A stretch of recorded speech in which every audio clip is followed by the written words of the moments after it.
Yo, it's Seedblock here, and in today's video, I'm going to be reacting to Minecraft Live. I let it fully go through the live, and now it's just a video, I guess.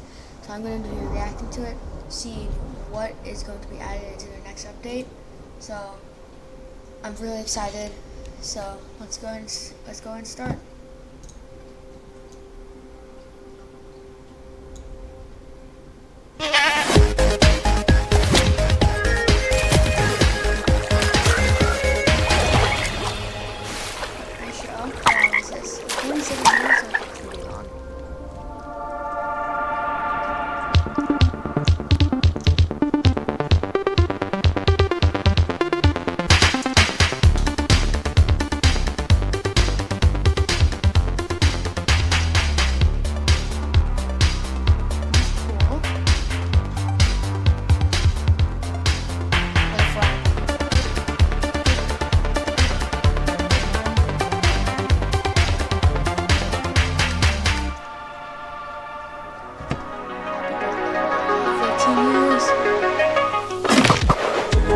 Hello everyone, I'm Anthony from the Mojang social team, and we want to welcome you to the Minecraft Live 2024 Community Pre-Show. I grew up playing Minecraft and spent tons of late nights watching many fact, you'll be playing it in the next few months. The community has always been at the heart of Minecraft. Your creativity and passion for 15 years and counting inspires us to create, both inside and outside. Venture. It's up to you. Cannot do. Fight off the coaster. Build a majestic. This is the most caves. Man, everything is made of blocks. Let's go to a place where everything is made of blocks. Where the only limit is your imagination. Let's go wherever you want to go. Climb the tallest mountains. Venture down to the darkest caves. Build anything you want. Day or night, rain or shine. Cause this is the most significant sandbox you'll ever set foot in. Build a majestic castle. Invent a new machine, or take a ride on a roller coaster. Play with friends. Build your own little community. Protect yourself with the strongest armor that you can craft. And fight off the dangers of the night. No one can tell you what you can or cannot do. With no rules to follow. This adventure, it's up to you. That's a good trailer. That trailer really brings back memories. We've come so far, and yet Minecraft is still the same game we all love. We have now celebrated Minecraft's 15-year anniversary, and it's been an incredible year. A few highlights are the Tricky Trials update, Marketplace Summer Celebration, and Ender Cup Championships. I started working on Minecraft and Minecraft-related projects nearly 14 years ago. At first, I was coding back when Mojang had a small apartment-turned-office here in Stockholm. Now I'm Mojang's Chief Creative Officer, and I try my best to help all our teams to create the greatest Minecraft experiences. The world of Minecraft is still growing in many ways, and you might wonder how it's possible for us to explore so many stories and interpretations of the universe. The truth is that you, our community, have been doing this since the beginning. Every player has their own story to tell and their own take on what Minecraft is. We take inspiration from that creativity when we explore new things. Minecraft Dungeons told the story of the Arch-Illager, and Minecraft Legends went back in time and let you lead mobs into battle with a piglin invasion. Today, you'll hear about some of the upcoming ways we're telling stories beyond. You have for everything that you do. Everything is new, everything is scarier, because you can't afford to make any of those mistakes. In Java and in Bedrock, we have a very different menu experience for getting into hardcore mode. So in Bedrock, we have this nice little toggle that you flip that says, I want to play this in hardcore mode. But my favorite part is that in the corner where you have your little image of your world that you're about to join, a little outline appears, and then the hardcore heart starts to pulse there. So you really know that you're going to have a very difficult experience in front of you. When you've been playing Minecraft for a long time, you get into a routine, and you do things on the regular that are just very normal for you. When you play hardcore mode, you have to break that routine and create an entirely new way to play that is maybe a little bit more risk averse, unless you want to play very often, very short bursts. But your experience is always going to be unique and very different because that one life to live changes the entire way that you play. We're super excited for you to try hardcore mode, and maybe you'll feel a little safer if you're able to bring those extra items with you in the new bundles.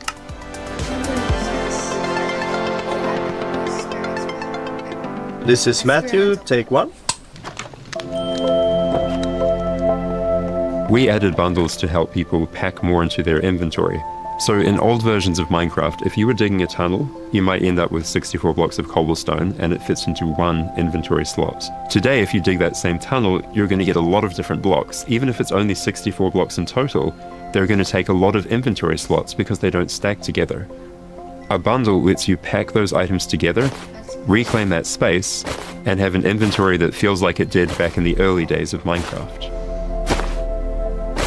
When we first came up with the idea for the bundle, we wanted to make sure it was actually going to be useful.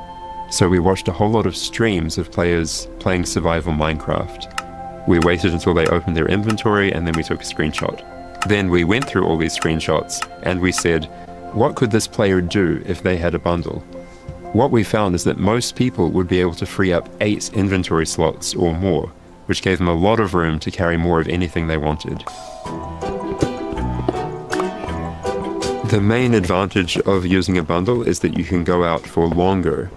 If you're going out on your first adventure, you can pack things into a bundle and have a lot more space in your inventory before it fills up and you have to come home again. There are a lot of creative ways to use bundles as well. You could create a gift for your friend, dye a bundle in their favorite color and give it to them with their favorite items inside. Bundles are also an interesting roleplay item, or it could be used in storytelling. The idea of having a little bag is just kind of inherently cute and fun.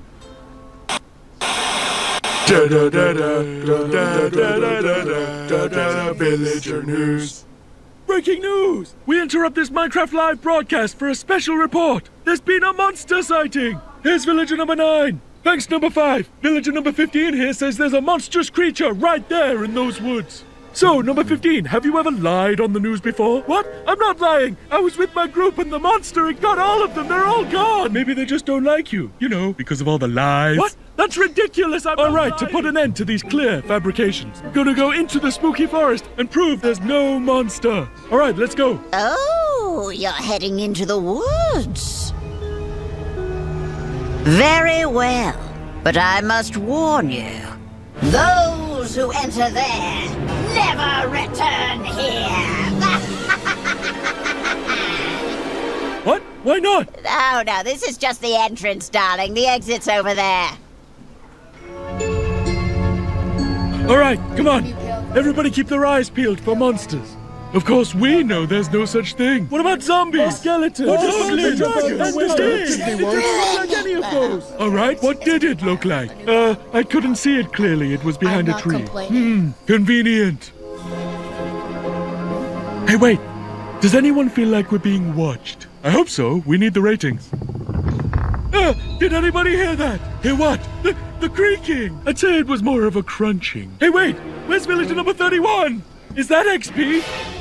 Ah! The monster got him! Oh, no! It's happening again! No, that could have been anybody's XP. And emeralds. And sign that says, I'm villager number 31, help me. I'm being attacked by a monster. It's circumstantial at best. Let's move on. Yeah, that does make sense. All right, well, I'm convinced. Yeah, let's keep going. I thought he said there were monsters. Yeah, where's the monster? All right, we've been here for a while and we haven't seen any monsters. Yeah, we should make our way back. Which way was that again? Oh no, we're lost! What? No! Does anyone know the way back? Villager number 47 will know. He's a cartographer. Where's villager number 47? Hey, someone left a map in all this XP. Maybe there is a monster. There's no monster. Who said that? Oh. It's gonna get us! Villager number 5. It appears that a wave of hysteria has afflicted the group. I stand by the notion that there are no monsters in the woods. The the cameraman and I are going to run away now for unrelated reasons. Goodbye! Ah! Huh? Hey, what's behind that tree? Ghost Cooks. Ah! Yeah, Ghost Oh no, Cooks. Villager number 9! Villager number 9, are you there? Is anybody there?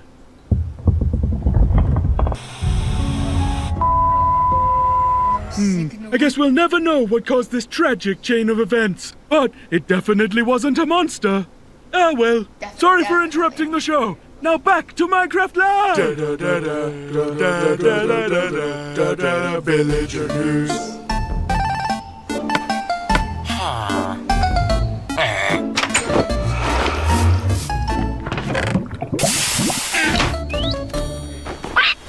It's been a long time since I first announced our Minecraft movie. We've taken our time to assemble an incredible team and to create an original, fun-filled take on the Minecraft universe. From us at Mojang, our partners at Warner Brothers and Legendary, our talented director Jared Hess, and some amazing content creators, we're bringing Minecraft to the big screen in a way you've never seen before.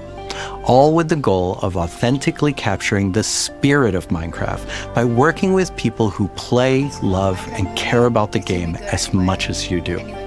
Let's hear from some fellow Minecrafters and take a closer look at how we made this film. Let's do it, and action! I'm Torve, Creative Director of Entertainment for Mojang. I'm Jared Hess, the director of a Minecraft movie. We're super excited to share some exclusive information about how we made this movie. Man, to be able to celebrate that fun, amazing, creative spirit that is Minecraft, it was just like a dream come true. We first started talking about making a movie, what is over a decade ago. We really wanted to honor the world. And then spending like 3 months in New Zealand on set, we've really enjoyed the journey. We thought a lot about what kind of movie to do, and we chose live action because it's not something that's been seen before on this scale. Creators have made such amazing stories and short films and content in the animation space, and it was like, oh, this is the chance for us doing a film to do something different. And also kind of wish fulfillment, because I always wondered, like, what would happen if I would wake up inside the Minecraft world? Like, how would I survive, and would I survive at all? The idea of being human beings that are actually going into this cubic dimension of the overworld and how those characters are engaging in that space. And it just seemed like so much fun. Everything is cubic, like everything is blocks. We had just an absolutely amazing crew of talented artists. You know, our production designer, Grant Major, he was the production designer for the original Lord of the Rings trilogy. We also are working with Weta, and they all had their own personal relationship with the game. So when they started designing and drawing, it just really popped. What I like about what you did is that the choices you make, they support the story and the character. Part of that is because just like every Minecrafter, every player, they bring their own original story to what they're doing. It's very intentional that this movie is called a Minecraft movie as opposed to the Minecraft movie. We have an ensemble of characters, these unlikely misfits that get thrown into this adventure into the overworld. And we experience a lot of that through one of our characters named Henry, who's a young man going through a tough time in his life, and he literally has to create to survive. You know, I saw him on the page and I was like reading the script, like, oh wait, he's like, you know, a young kid hanging in his room, like building and making stuff. But that's what he is. He's like a maker and he's a creator. Such a big part of Minecraft has been the creator community and modding. So we thought that Henry, the Henry character, could represent basically the modder, the person who takes the vanilla game and tweaks it and adjusts it, and then he comes into the Minecraft world and he meets Steve, and Steve knows everything about vanilla Minecraft. We've always said that Steve isn't really a character. Like, Steve is what you make him, right? Yeah. And we've all embodied Steve and been Steve and done different things. So our Steve in this movie is Jack Black. He's such a huge fan of the game. After a long day of shooting, he was up until the wee hours of the night playing. It was so funny because he would show up and be like, oh, dude, Hesmo, dude, we got to try this thing, dude. You know, some build that he did or something gnarly that happened to him. He just loves the idea that he's able to bring his version of Steve to life. Play it from the top one more time. Figuring out crafting was super fun. When the game came out, there wasn't a recipe book, and people were like, "Wait, what happens if I put these things like that?" When Garrett's character and these new characters come into the world, they don't know the recipes, they don't know what to do. The Jason Momoa character, Garrett, is a guy that was like a world championship video gamer in the late 1980s, and he kind of peaked then, but he's still stuck in the past. He's got a little bit of Arrested Development. He's holding on to that former glory. We want to show you a short scene that shows Henry and Garrett and Steve. Steve is kind of demonstrating his skills, and then Garrett tries to demonstrate his skills. Yeah, and Garrett's the noob.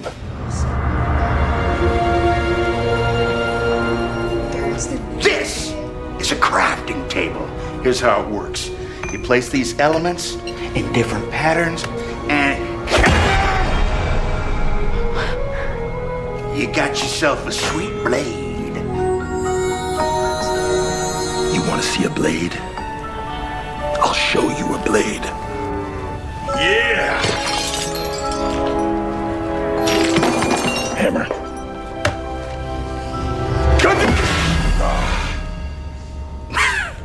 That's okay, bud. Buckets are useful here. When we were designing crafting and talking about what should it look like, we basically started the community to continue to shape and craft the. And now it's time to reveal our completely new drop, releasing in a few months. The team has been really excited about the idea of adding a new biome, and we created one with its own unique mood and identity. Oh no, not the ambient noises. During daytime, it's quiet, like almost serene in the new Pale Garden. While you might feel calm walking around in this forest, there's also an eerie mood. Something isn't quite right. Then, when darkness falls, you indeed feel another side of this place. Like the hanging moss shifts from being pretty to really spooky, and you realize that you're not alone. There's something lurking in the shadows. So everything about this biome feels unfamiliar, and this is by design. We want you to feel a bit curious and scared, like, what is this place? Why is it so different from everything else? What we needed for the biome is to have like a low visibility, and we've created the pale hanging moss for this. This really inhibits like how much you can see and how far you can see, but you can still walk through it. So you're traversing through the forest and you're like trying to find everything, but you don't know what will be behind the hanging moss. Yeah, it gives you kind of a strange feeling when you enter. It's unnaturally quiet and a feeling of something weird's going on here.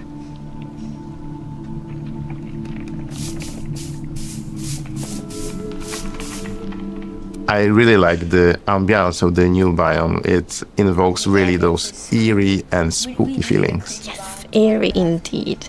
And turns out there actually is something lurking in the shadows. The creaking. It's our first tree-like creature, and it's almost like it's camouflaging in the Pale Garden. And when it's dark at night, it's kind of hard to see it except those like emissive eyes. Oh my God. Yeah, and it also interacts with those trees, which is super fun. Yeah, there's a special new block that it has a connection to. When you approach the creaking, you can actually realize that it doesn't take any damage, and when you try to hit it, it points you somewhere in the canopies. That's where basically the creaking heart is, and that's what controls the mob. One of the main themes of the Pale Garden and its inhabitants is that there's a lot of contrast from the rest of the world. So when we made the creaking, we also wanted it to feel unfamiliar and different from other mobs, which is why we made it more asymmetric, to really go on this point of like being different from everything else. The creaking doesn't exist on its own. It's more of like a puppet of the new block, the creaking heart. So the creaking heart and its creaking puppet really comes with a new combat challenge or combat mechanic, both in the way that you need to destroy the heart block to actually kill the creaking, and also, of course, that the creaking only moves when you look away. So don't blink. I really like the sandboxiness of the creaking heart. So if I use Silk Touch, you obtain it and then you can place it anywhere you want in the Minecraft world. So if you want to be as evil as the creaking heart itself, you can place it and make your friends really terrified. To embrace the quietness of Minecraft, we added ambient sounds for this biome that only plays during the night, that comes from the blocks that surrounds you. That will make an even more creepier experience for the player. And to do that, you need to play with the silence and the contrast of the silence and the sounds. So to make creaking, I gathered a lot of creaky stuff that will make creaky sounds. Obviously, the biggest thing would be to gather wood and twigs and stuff like that, dead leaves, to get rustling and creaking. But I also recorded salty sticks, the Swedish snack. I think it's Swedish. And one of the biggest part actually of the sound is my table creaking, dragging against the floor, and also a chair. I also recorded teeth. It sounds a bit like bones, maybe, when the mob is walking. So it's. What do you mean by teeth? Oh, okay. So we wanted to make the biome very gray to give this very eerie feeling, right? And with these gray tones, a very fitting new wood set was going to be a white-colored wood set. And this is something that players have wanted for a long time. Yeah, I'm super excited for the pale oak wood set, especially that in a lot of places people paint their fences white, for example, for a white picket fence, and that will be exciting for a lot of players to actually represent themselves. And then we also have like the hanging moss, and you can bone wheel it, so it's renewable. And so I think like just bringing it as well, and maybe put it in a greenhouse and things hang from the roof, or like a wild garden, something like that would be really fun to build with it, I think. Yeah, and it's also a really unique carpet moss because it also spreads all over the sides of the blocks, and that also looks really great. We look for a lot of inspiration, so we've looked at all these kind of different forests all over the world. A tree that stood out was like the willow tree, like because it's very hanging, there's a lot of like drapery, and it feels very eerie. Then we looked at like Spanish moss. This was like the inspiration for the pale hanging moss that we've used in the biome eventually, because this gives this like drapey feeling without being willow trees, and it was a little bit more versatile and flexible to use in the biome, and could also be used as like building blocks.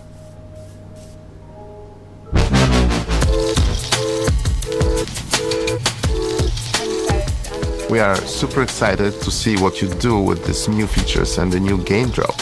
We want to create connections between features because the Minecraft world is an ecosystem, and we really want it to feel like that. And the creaking heart and its puppet creaking, it really has a new way of creating this kind of connection. So it's going to be really fun to see you all experiencing it. And it's actually coming to Snapshots, previews and betas very soon. So soon you can all try it out. Villager number 9 here! Sorry for interrupting again, but villager number 15 and I have just escaped from the spooky forest. And I'd just like to state, like I said earlier, that I was right. There is in fact a monster in the woods that looks like wood and sounds like wood. What? That's a lie! You didn't believe that at all! Many didn't believe me. But in my heroic foray into the spooky forest, I, villager number 9, single-handedly discovered the creature that I shall now name the Crunching. It's called a creaking. It literally just said its name. Maybe I should go into monster hunting. I'm clearly very good at it. Villager number 9, Monster Hunter. It's got a nice ring to it. Well, sorry to interrupt the show again. Now back to Minecraft. Stick around with us for the first ever playthrough of the Pale Garden in our after show, starting in just a few moments. Our developers will take us on a deeper dive through the new game drop as we bravely explore this new biome together. These new game drops can be played in betas and snapshots soon and will release to everyone in the next few months. We hope you're as excited as us about everything happening in the world of Minecraft. Minecraft wouldn't be what it is today without all of you. From all of us at Mojang Studios, a huge thank you.